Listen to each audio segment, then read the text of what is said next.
I'm really glad that everybody enjoyed the tour yesterday of the Rock Walk in Hollywood and the wander through Henson Studios, formerly A&M Studios, formerly the Charlie Chaplin Studios. This is really the kind of thing that I look forward to for the future of my channel. I mean, so far, the daily visit has been, all music related for the most part, because of the COVID, lockdown. You can't really go out and do anything. Yesterday was probably the only third time in a year that I've been in a studio, and we were in a huge studio, all distance. That would have been not possible to go into that or one of the smaller rooms, or doing a big date with a lot of players in that room. Then the control room would get full. So we kept it deeply under control there. But the thing I look forward to doing is when things start to open up and like we're back on tour or doing, more studio work and stuff, I'll go visit, whatever studios I'm working in town. I'll do a video of them and I'll put them up. And certainly when we're on the road traveling and doing things, I look forward to putting up sound checks and gigs backstage, adventures from the road. So I think the potential for what this has become is kind of endless. And I mean, it doesn't mean I'm going to stop playing and I'm going to keep doing the music and stuff. And it's so rewarding. I just got an email from Sheena Easton saying that she saw the video about her and was absolutely delighted, all the things that were being said and everything. So so many of the artists that I've done have contacted me after they heard about, that I had, done a little thing about them in on the channel. So it's neat on so many levels. It's just been so great. A&M back in the day was really an amazing studio. I mean, the room we were in yesterday with Mari is where we cut Vanessa Carlton's 1,000 Miles. It's where I did Julio Iglesias' first album here. We did so many records. I did Johnny Mathis and Denise Williams in there. There's a notification just came up on my screen that in about 45 minutes I'm leaving to get my second Moderna shot. I am so looking forward to getting that. Let me get that off the screen here. I know I'm doing it, so I can close that. Hold on one sec here. I'm going to move something around here just a little bit. There we go. But there were so many adventures in that studio. I remember many, many years ago doing an album with a guy named Jimmy Carroll from New York. And we were cutting in... I think it was B, the smaller room that I took you into, not the one with the ping pong table, but the one right next to the studio we were in.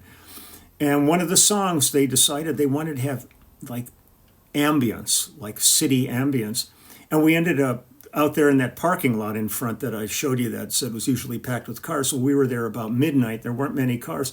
We took all the gear out and set up and recorded with the sound of La Brea Boulevard and Sunset going on outside. So there was cars honking and traffic and noise. I mean, those days were just amazing. We would just go for things like that. I mean, now somebody would probably go to a library and pull out a sample of street noise and put it on their record. But we just went ahead and went out and did it in real time.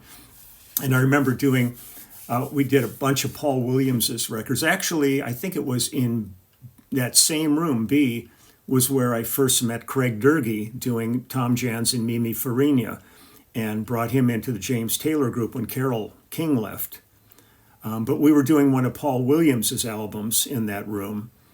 And I remember it got really late at night and we'd been really burning all day. And there was a restaurant down the street, a really nice restaurant that Paul was a regular at. And unbeknownst to us, Paul ended up calling them, and we came walking out of the studio into that kind of lobby area where there were books on the table and the couches and all that. And the whole thing was set up with dining table in there with linen tablecloths. And the maitre d' was there, and a couple of people that worked there, and they laid out this unbelievable spread of food like around midnight. I mean, there were just things that went on. I have so many memories of sitting in David Anderley's office with him and just, hanging out. And, there was a little studio right outside the room we were in yesterday, which was C. It was the smaller room. And that was where Joni Mitchell cut Blue, and Henry Louis engineered that. And I mentioned that Henry had an office upstairs. There were so many people that working on that lot that were really just absolutely brilliant people. Lou Adler, we spent so much time with Lou Adler hanging out there, and he did Tapestry and, so many albums in there. We used to, sometimes we'd go and we'd rehearse on I wish the lights were on in the soundstage. The soundstage is really amazing. But we rehearsed for like Carole King's Thoroughbred tour. We rehearsed in that room. And then you're looking around going, this is where Charlie Chaplin was filming his movies. It's like, it's kind of breathtaking at times when you get to be around these places. And then on the other video of going to the Rock Walk, one of the funniest things was I went there for the induction of the Wrecking Crew. And it was really funny. They had it all, cordoned off out front, and they did the whole ceremony right out there on the sidewalk. And one of the big Hollywood tour buses came pulling up, and all these people were freaking out because Glenn Campbell was one of the Wrecking Crew. So Glenn was up there giving a speech, and and then he's going, "Hey, howdy," yelling at the people, and the people are all freaking out on the bus. So it was great to be there for that. And then when we did our bass player hang, it was pretty amazing with Bootsy and Larry Graham, and Jocko's family was there. Jamerson's family were there to posthumously induct them. Tim Bogert, and maybe Billy Sheehan might have been. I'd have to go back and check. There was a whole group of us down there getting our hands in cement and everything. And it's really cool because the Hollywood was known for Grauman's Chinese theater, and then the whole front of Grauman's was blocks of cement with like Marilyn Monroe and Humphrey Bogart, and all these people would put their footprints and handprints and sign them.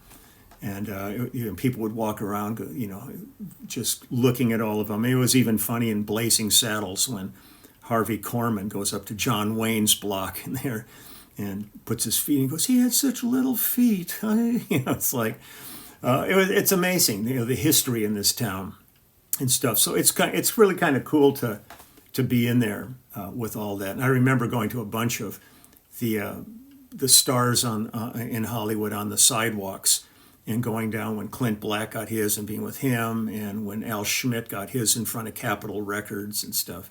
So lots of cool memories. But I love going through the studios, and just so many memories come back, like of the Rod Stewart albums, and just so many things over the years. So we had a great time yesterday. The way these projects go, I mean, it was a shame that Mari couldn't be here with us. I've been working with Mari now. God, it's got to be a good 25 years, maybe longer, doing albums with her.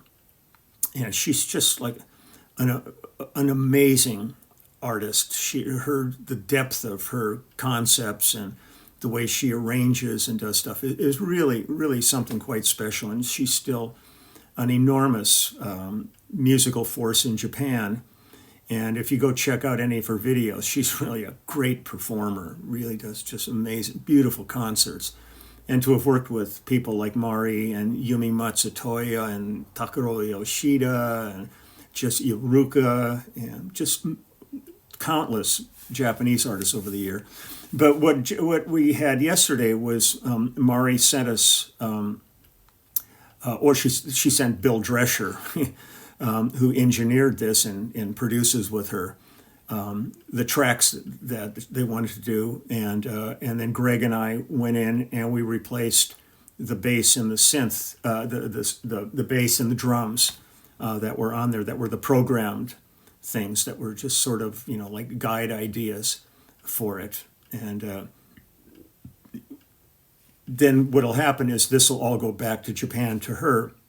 and then she can work with it and edit and do whatever she wants with it. But she's really focused on what she wants. And when we do the tracks, generally she hasn't done lyrics yet, or she hasn't done a vocal yet. She just does like a kind of a sing along without words, da da da da, just sings just to give us an idea of the melodic side of it. And then there'll be other players that'll be brought in to do their parts on it too. It's all assembly, but it turns out really amazing. So we were listening back to one of the passes that we did on the very first song, which at this point for us was M5. There's no titles yet until she gets the lyrics all done and all that. But we were just sitting in the studio listening to the playback, and I thought I'd let you check that out, because we're basically checking out the bass and drum parts that we did for this. And I think this was the pass that we went with. And, Bill's engineering, and then at one point up in there, Greg is up there behind the speakers listening, brings his charts up, and he's listening. And so I'm just going to share a little of this with you. This was M5 with Mari Hamada, and this is far from how it's going to be finished, but this is just bass and drum parts right now that we're scrutinizing. So here we go.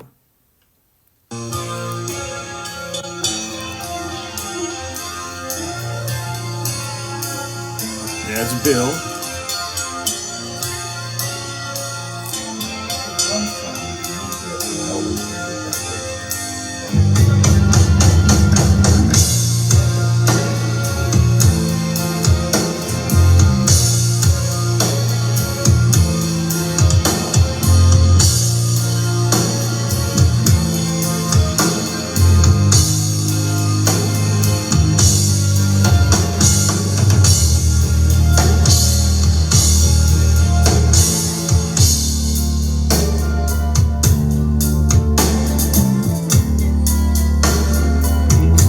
Humming in the back.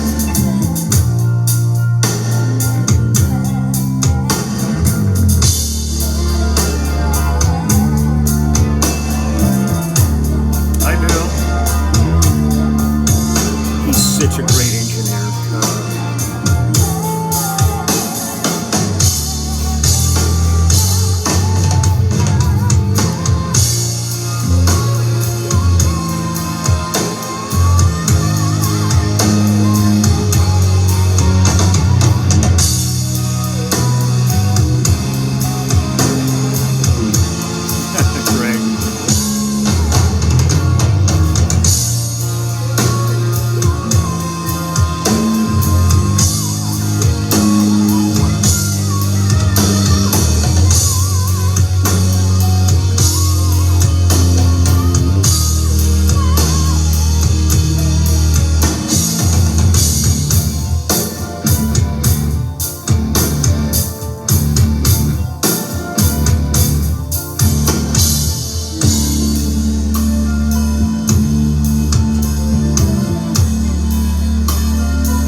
This is the power ballad. The others were really crank.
pressure for president. You just you mixed it live right there, just like the record. That was unbelievable. But Mari, she'll take all these playlists and she'll like edit it down, how she wants it. Yeah, yeah. Oops. Sorry. So that was the first thing we did yesterday, and it's just, and Greg is just such a ridiculous drummer. I mean, from Maynard Ferguson to David Lee Roth band to he's the drummer in Ringo's All-Star Band. I mean, he does. We've done so many albums together over the years. His brother's a great bass player, great singer. He was with Elton on the last incarnation of Elton's group, and one of the coolest things was in the early days. We had cartage in town where you would have you'd contact the guys who had your gear and you would give them your schedule and they would make sure your gear was at the studio. So you would show up and your stuff would be there and then you could tweak whatever you want. But Greg's dad, Bud, used to do his cartage for him. And Bud and I bonded early on. And when I knew Greg was on a date, I was so thrilled because I knew I'd get to hang with Bud. He was just the coolest guy, man. He would be humping all those drums and stuff, but really just one special man. I really miss him when he passed. It was really a huge loss. But I love playing with Greg, so it was nice that we got a chance this year to play together. I mean, everybody's been so separated. I've played on a couple of things at home that I think Greg played drums on, but hanging is what the whole thing is about, being in the studio together, the energy that happens within that room, the conversations about stuff, the building, listening. You do a track, you come back, you listen to it, bring in your sketch, your chord sheet, your chart, whatever you had. When I say chart, it's the music, it's sheet music, because I use some terms sometimes that people don't know what I'm talking about. And most of the time, I don't know what I'm talking about either. But, you come back in and you listen back and then you fine tune it. You go, you hear parts that you think, oh, I could do that differently. Let's do this, or let's lock into a different feel here. And then you go in and nail it. And we just had a great time. The second tune we did yesterday, the chart was absolutely hellacious on it. And we did a lot of tweaking and stuff on it just to really find our connection in it. But I love it. There's nothing like the energy of being in a recording studio. So I'm going to go get ready and head off and get my second Moderna shot and be done with this. We're really excited with the band, the immediate family, because everybody's like really getting their shots done and everything. So by the end of the month, by the end of March, we think we should be able to start rehearsing. I mean, we don't have anything to go do, but we're actually going to go in the studio and do more recording. And we want to just get our chops back up to speed, so we're going to hunker down. But we're creating our band bubble where everybody's will be safe, and we can actually work together in a closed environment and not be worrying about it. So that's encouraging right there. So from that, I'm going to go get my shot, and then hopefully won't. I've heard mixed feelings. Some people get nailed really hard with the second shot, and other people it's cool. First shot didn't really bother me, so hopefully this one will be cool. And I'll come home and maybe just go work in the yard as a distraction. I've got still a lot of stuff to plant in here that's waiting to be taken care of, nurtured. So take good care, everybody, and I will, as time goes on, do more of those kind of location things, just going out and taking you to studios, and if we start rehearsing with the band, I'll set up a camera in there, we'll film some rehearsal for you and introduce you to Waddy and Cooch and Steve and Russ, and we'll add them to the family that we've got going here. But I appreciate you all so much, and I just enjoy this. This is like the best thing I could have imagined this year. During this year was this hang. So take good care, and I will see everybody tomorrow. And just be safe, and thank you to all of the healthcare workers that are out there working. Numbers are going down slightly, but it's still terrible. And so their lives aren't getting that much easier at this point. They're still taking care of a lot of people that are hospitalized. So thank you to all of them, and to what the teachers are going through, the dilemma that they're dealing with now with them trying to open schools but not vaccinating the teachers. I mean, this is a lot of stuff going on. So let's just keep positive energy going here and wish the best and thanks for everybody. So I'll see you tomorrow. Okay, bye-bye.